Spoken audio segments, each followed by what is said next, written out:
why not 9.5? Well, it's more or less arbitrary, but not completely not arbitrary. Okay? But anyway, that's the current default value if you don't say anything. Then if we believe, if you tell the system a bird is a type of animal to that degree, and the rabbit is a type of bird, the system will derive rabbit is a type of animal to a certain degree, you'll see that confidence level is lower than the premise, which again is pretty natural. Okay? If you have something derived from something given, the derived things are less reliable compared to the given things. But frequency is still 100% because there is no reason to doubt about the conclusion. All the positive evidence given are positive. So the graphical representation, I omit the weight value. It's just kind of like, again, if you have a link from S to M, from S to M to P, then you build a new link from S to P. Actually, everything in my system can be explained as graph operation. Okay? Paul may like that. But later you will see the details are different from sigma and other graph-based representation. Okay? But there is such an interpretation. Deduction is trivial. Induction, this is probably the most interesting thing in this system. That's actually where it starts. Let's see this pattern. Again, another thing I don't have the time to talk about in detail is the formal language I use and the format of the rules I use are actually much closer to Aristotle's logic than first order predicate calculus. Okay? Which may sound wrong because most logic textbook will tell you otherwise. But I have a lot of evidence that I can show you if you want. Actually, Aristotle's logic is a better starting point if you want to do human reasoning, not mathematical theorem proof. Okay? Mathematical logic is not wrong, it's built for something else. So, Aristotle logic, one important feature is it uses syllogistic reasoning rules. That is, two premises must share a common term, and the conclusion is a relationship between the other two. So we have already seen that in deduction, and here you see that's the same for induction. But induction, the difference is the direction of the inheritance. You see here you have a common term play the role of subject in both premises. And then what you're doing is you're building a new relationship between the two predicates. Some people may already say, oh, if that's the case, it should be symmetric. Yes, it actually is symmetric. Okay? So there is also a conclusion from P to S, which I'm just omitted in this description to make things simple. Okay? And before I talk about that, let's jump to the example. Swan is a type of bird, and swan can swim. Can you say bird can swim? Every textbook tells you, no, you cannot say that. That's a fallacy. That's true if you are using binary logic. You see, in this logic, what does it say? It just basically says that swan piece provide a piece of evidence for the conclusion that bird can swim. Because that conclusion is indeed valid as far as swan is concerned. Okay? I'm not talking about, once again, I'm not talking about all the birds in the world. I'm talking about the birds I know, which happen to be, at the moment, to be swan by itself. Okay? So how does that change if you've got a few birds you know about that are swimmers? Two more slides, you will see that. Okay? This is another important thing. For this conclusion, I only take the premise into account. Let's assume there is nothing else in the system. Okay? Of course, in reality, that's not true, but we will see that later. For this step, this truth value is built exactly according to the semantic I just introduced. Okay? If this is true, then this is one piece of evidence.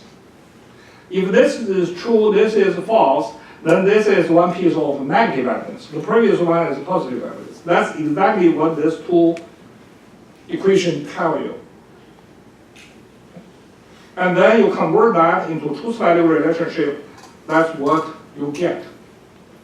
So compared to deduction, you will see inductive conclusion is never very strong. If you do just one step of induction, the conclusion by definition, the confidence will be lower than 0.5. Why 0.5? Is 1 divided by 2. Okay? W equal to 1. Then W divided by W plus 1 equal to 0.5. But in reality, because your premise is not perfect, what you get is less than one piece of idealized experience or evidence, so it will actually be less than 0.5. Are you using 0.45 as an estimate because it's less than 0.5, or you're using I'm using those functions to do the calculation, and the functions are built according to the semantics, built according to how truth value are defined. Okay, the detail of the function, you can read my paper. But that's the idea. I hope today you just get the idea will be enough. Okay, no way for us to talk about the detail of the functions. Semantically, we have abduction. Here is, again, you see that familiar pattern. Now the common term, the common property, or the common predicate of the two premises. Let's see the example. What you want to decide is whether Gao is a type of seabird. What you know is a property of seabird, that seabird tend to be able to swim. And Gao happen to have that property. By that alone, what can I say? You cannot say Gao's seabirds for sure, you cannot. But that gives you a piece of evidence to believe it. Okay?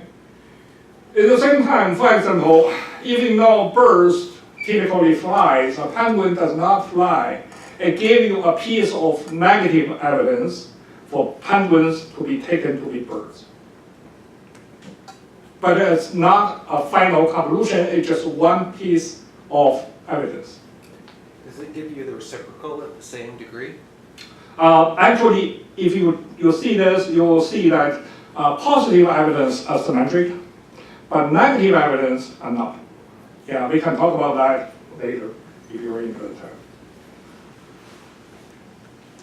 And then we answer that question. What if you have a whole bunch of evidence from different sources? Yeah, we merge them together.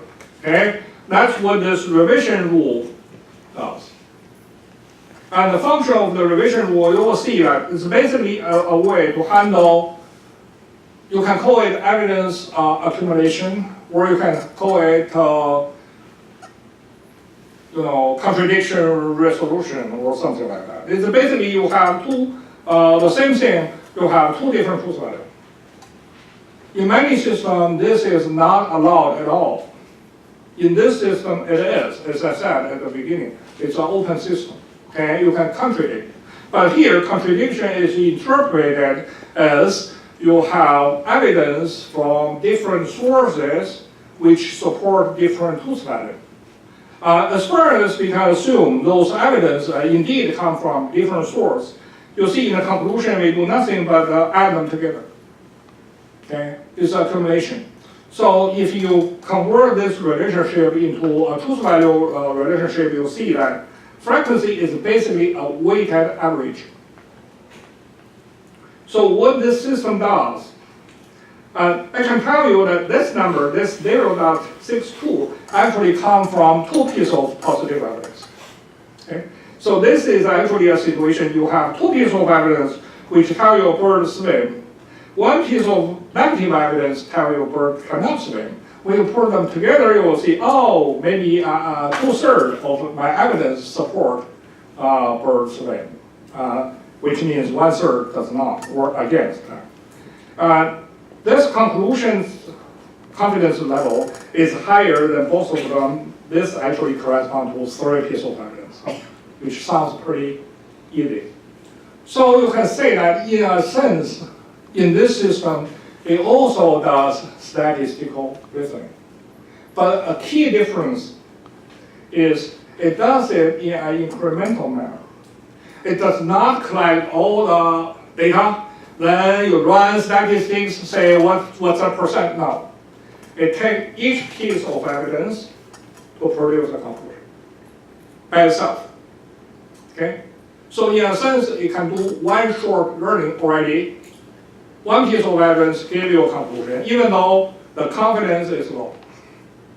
If you have more, you get a whole bunch of confidence conclusion which can be merged together in this way.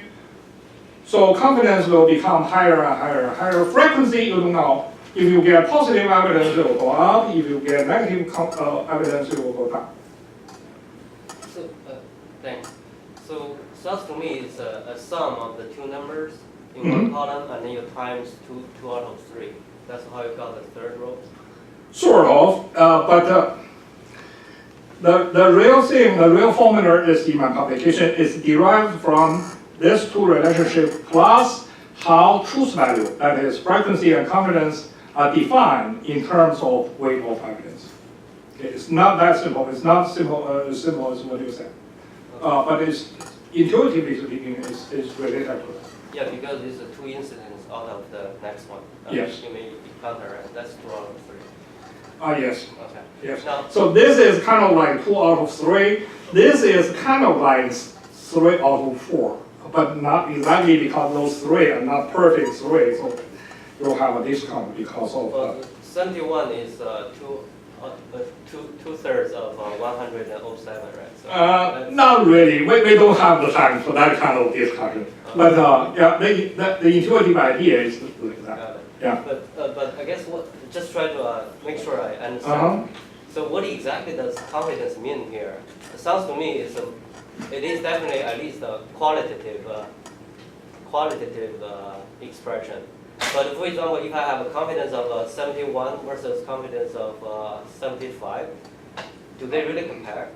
Yeah. They do? Yeah, 75 means you will have more evidence. Bigger number means more evidence by definition. Always. But evidence is defined by the confidence, which is n over n plus 1. That's sort of a different weight or different scale, right? When you Yes. Well, in terms of, yeah, it's not a probability value. right, No. they don't increase at the same rate or something. Maybe there's a cross point, even this amount of counter is going up. But Yeah, we can discuss that later. okay. Okay, yeah, and really have a lot of stuff after that. So this is just to give you some flavor about the inference rule in the system. Okay, so roughly speaking, there's something called local inference rule, like a revision, and also there is a choice rule, which I don't have the time to tell you. Those rules manipulate the existing belief. It doesn't produce anything new. Then you have forward inference, that's like deduction, induction, abduction. I show you, actually build a new relationship according to given relationship with a truth value attached. And also those rules can be used to do backward inference. That is, one of the premise is a question. Okay, you derive from a question and a belief to a new question, a derived question. Okay. Again, I'm going to skip the details. So all those things are in the system. So that's kind of like a very highly simplified version of the logic part in its core. Okay? So when you implement that into the system, you have a memory, and the memory structure include, I'm running out of the time, so I'm going to skip to a graphical representation. Okay, so at this level, the memory is nothing but a directed, weighted graph, where each node is a term, each link is a statement. Okay. And there are 2 numbers attached, that's the truth value I just mentioned. So you have stronger relation, you have weaker relation. You have positive relation, you have negative relation. why I have red links and white links? White links are what I call the beliefs. That's kind of like background knowledge sitting there. And the red links are the one I call the task. That's what the system is working on at the moment. A task can be a piece of new knowledge, like this one. The bottom one is kind of, I'm just telling the system that swan is a type of bird with this kind of belief. You'll see what makes this system different from many other systems is whenever you tell it a piece of new information, it does not just put it into memory. No, it will do simultaneous forward inference. To say, okay, you tell me this, and I already know this. And if I take this one and this one as premise, what I'm going to build? Well, I'm going to build a new link here. And if I take this link and this link, I'm going to build a new link here. And you may say, oh, that's too many combinations. Well, we will worry about that later, okay? Just the memory structure is something like this. How about this one? Here, the truth value is a question mark, which means it's a question. I'm asking the system to tell me how strong this relationship should be, or whether Robin swim or not. So that's a question. So the beliefs are just given knowledge, and the task can either be a new knowledge or a question to be answered at this level.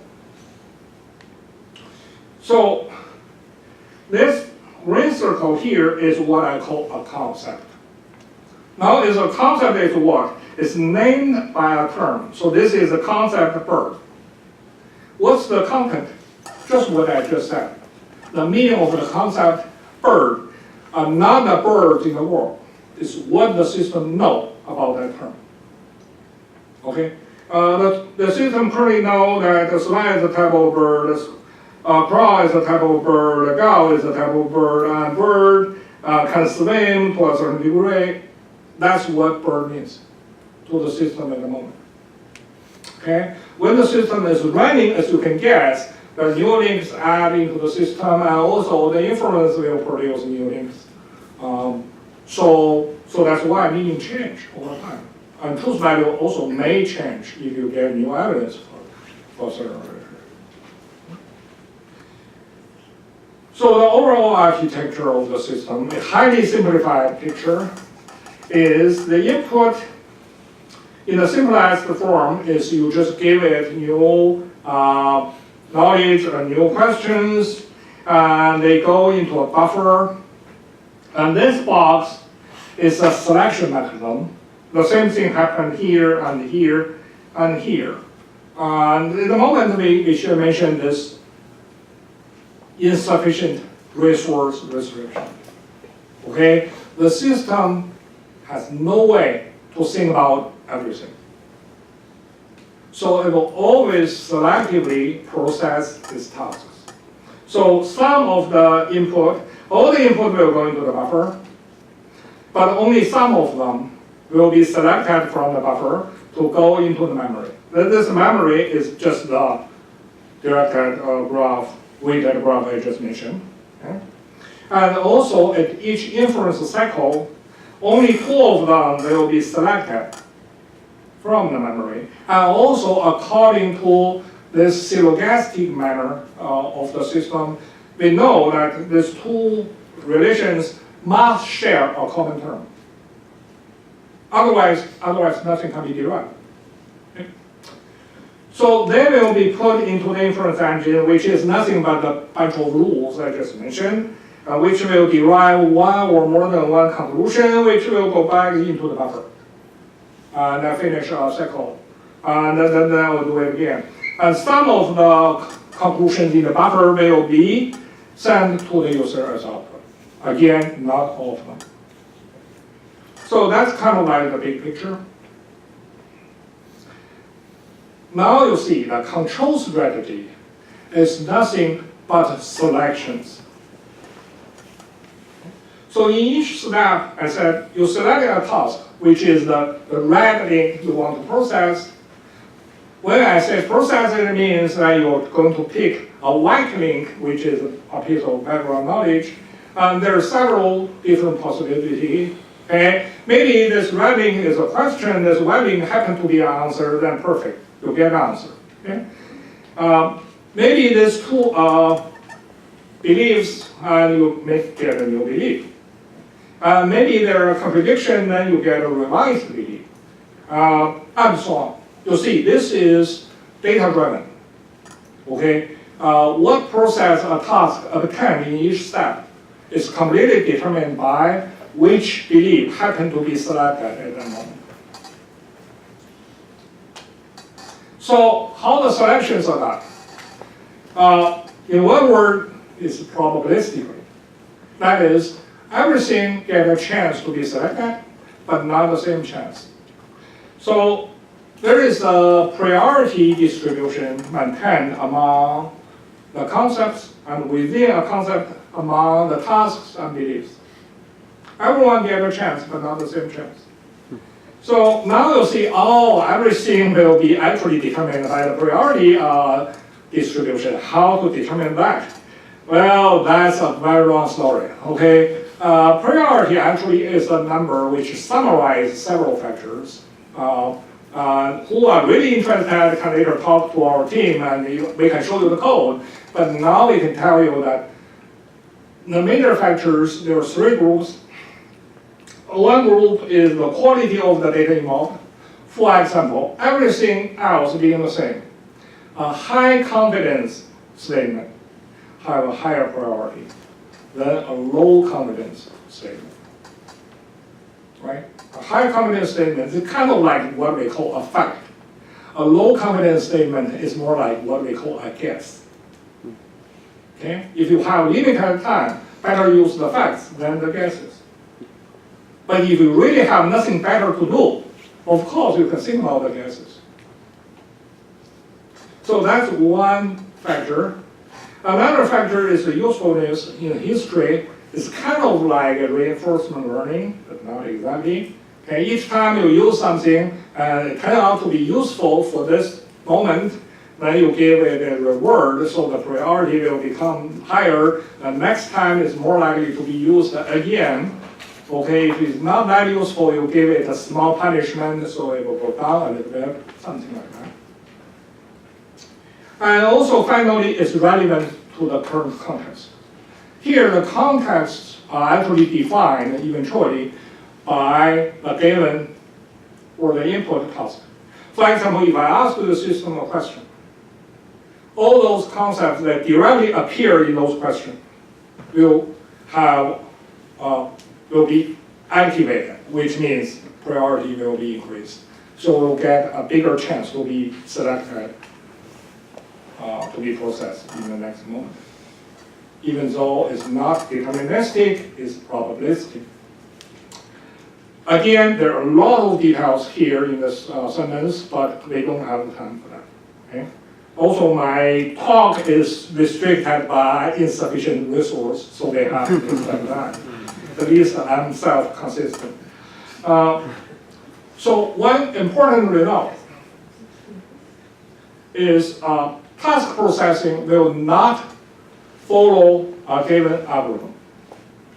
Why? Because it depends on many factors. Those factors change from moment to moment and in a non-repeatable manner. Okay? So, for example, if I ask a system a question, whether a bird can swim or not, what's the answer? I have no idea. As a designer of the system, I have absolutely no idea because it depends on the system's experience. Okay, what I have told the system before about birds and swimmers, and also depend on the system's resource distribution at the moment, whether the system have enough time to think about that question or how deep that thinking process will go. And also it depends on what I have asked the system before and after that question. Okay? Because if I ask the system question after that, I immediately give it another task with a much higher priority. Guess what? The previous question will be simply ignored by the system. It doesn't have the time. Okay? So what's the algorithm? At the task level, we don't have it. But it doesn't mean the system is driven by magic, of course not. Every single step, all the inference rules are nothing but algorithms. But how those algorithms are combined together to solve a problem that change from moment to moment. So you don't have a stable or repeatable algorithm at the task processing level at all. No? Also, it doesn't make sense to talk about the computational complexity with respect to a given task. Okay. That change a lot of things in theoretical discussion. Again, we don't have the time, so I have to quickly finish. So what we have described is basically this bottom part of the whole NARS system. That is, well, you may think, yeah, it sounds interesting, but way too simple. Yes, that's indeed the case. Okay, the system was conceptually introduced level by level. In each level or layer, what we are doing is we extend the grammar, we add more inference rules. And also in each layer, we are actually building two logic.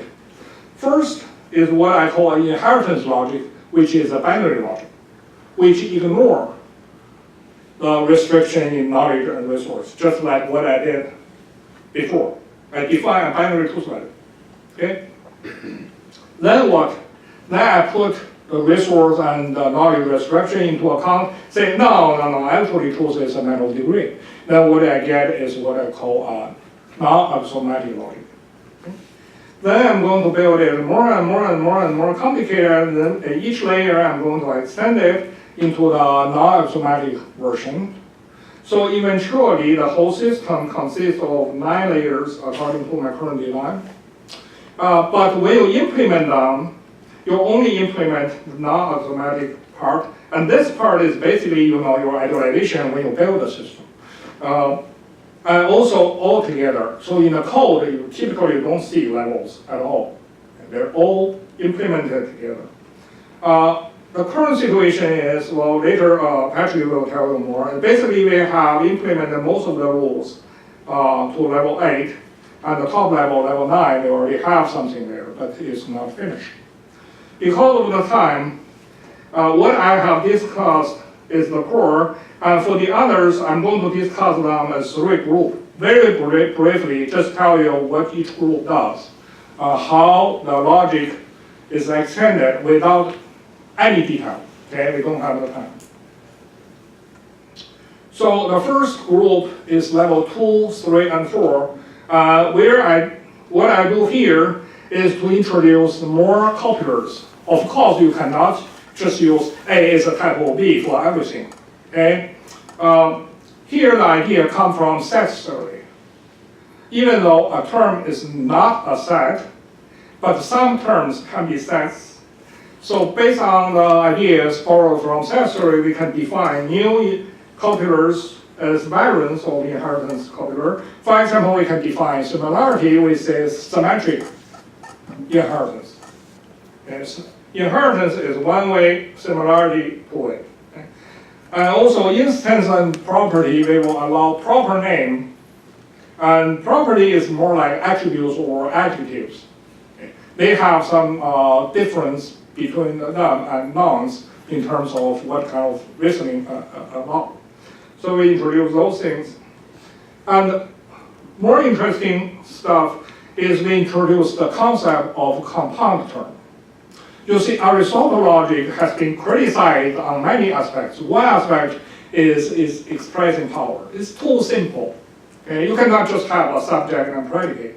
But if you think about natural language, many sentences can be analyzed into subject and predicate, except the subject and predicate is not a single word, but a phrase with the internal structure in it. Okay? This is the same thing we're doing. So we still use subject and predicate sentence, except the subject and predicate can have structures, can be very, very complicated, can be recursively defined. So the compounds here, I said we can have sets, we can have intersections of sets, we can have difference of sets, we can have Cartesian products and image. Using those things, we can actually represent the arbitrary relation. You see, in set theory, arbitrary relation is nothing but a set of pairs or tuples, right?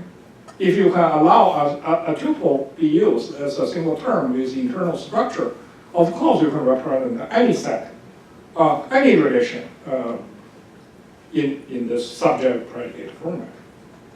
Again, we have details if you're interested.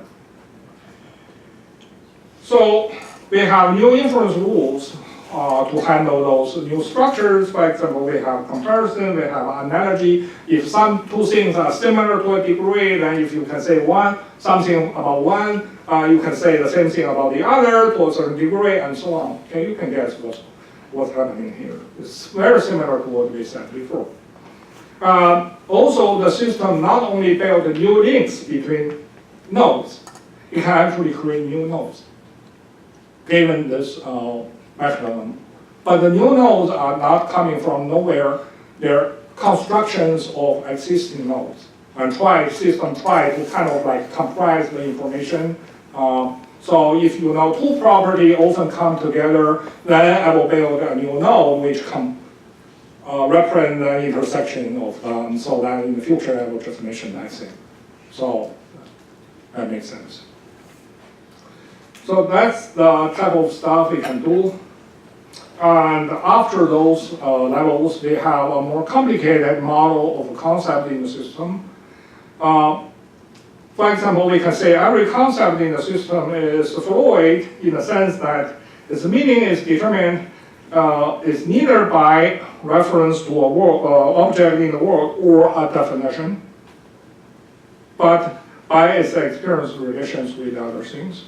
With both reference and definition, later we'll see, they will still be allowed, but they are special case or extreme case. In general, it is determined by relationship. And also the relationship, each of them is true to a degree.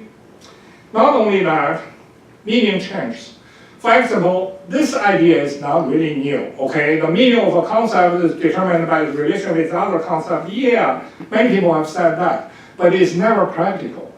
Why? Because in principle, every concept is related to all the other concepts, or a million of them, okay? If that's the case, when you use one of them, how can you take the other million into account? You can never do that. But in this system, it's not a problem because at the very beginning, we already assumed we don't have the time for that. Okay? So for example, when you mention bird, the system may only have the time to think about 5 relations about birds. And that 5 relation actually will determine what bird means to this system at this moment. And when situation change, then the next time you mention bird, the system may take 3 other links. So that's a change in meaning.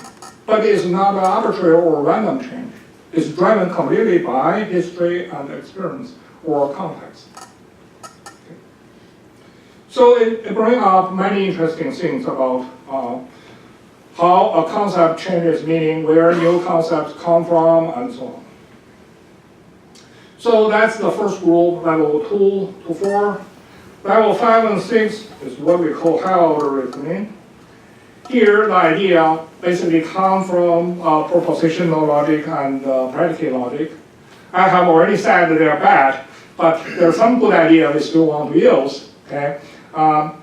So here, the first idea is we are going to treat a statement as a term. So we can have statements about statements. So that's where higher order reasoning comes. Okay? So between statements, we can also have a copular. Here, the 2 copular we use, one is the implication. It's kind of if, then, or what can be derived from what. Equivalence, which is if and only if. Okay? So we define them formally, and we define compound statement. You see again, this is just from propositional logic. Negation, conjunction, disjunction, but they're defined differently. They're not defined by truth table anymore. Okay. Again, I don't have the time for detail, but it still shares some intuition. It's not completely different intuitively speaking, but the formal definitions are different. Also, we also have conditional implication, conditional inference as implication. And also, we allow variable terms. It's kind of like universal qualified variable and existential variable, that kind of thing. We have something like that. We call them symbols, which can be used to represent other terms in the system. So with this two level, we say that this non-axiomatic logic actually can be used as a meta logic of arbitrary order logic. Because, for example, we are trying to do natural language processing by represent words, phrase, and sentence of another language, which can either be natural language or artificial language, as terms in this system. And we can also represent the inference rules of another logic as implication statements in the system. In this way, we can do natural language processing. Now we are, of course, only at the very beginning of those experiments, which is very different from the current NLP approach. And also, we can do mathematical reasoning. I have been saying that there's no absolute truth, and some people may ask me, how about 1 + 1 = 2? Is that absolutely true? Yeah, it's true in a subsystem, in number theory. There's a subsystem in this system. So the system as a whole is not axiomatic, is not mathematical theorem proving, but it can handle that kind of mathematical reasoning as a subsystem. Okay. Again, also I said truth value is not probability theory, but we can teach the system probability theory. Okay. But of course, it's not built in. It may learn it wrong, it may get it wrong. That's quite common, just like how we learn math. But it can be done. And finally, the top layer, the one that we work on in recent years, level 7, 8, and 9, that's about procedural reasoning. You see that previously, until level 6, what we have is a question answering system. Okay?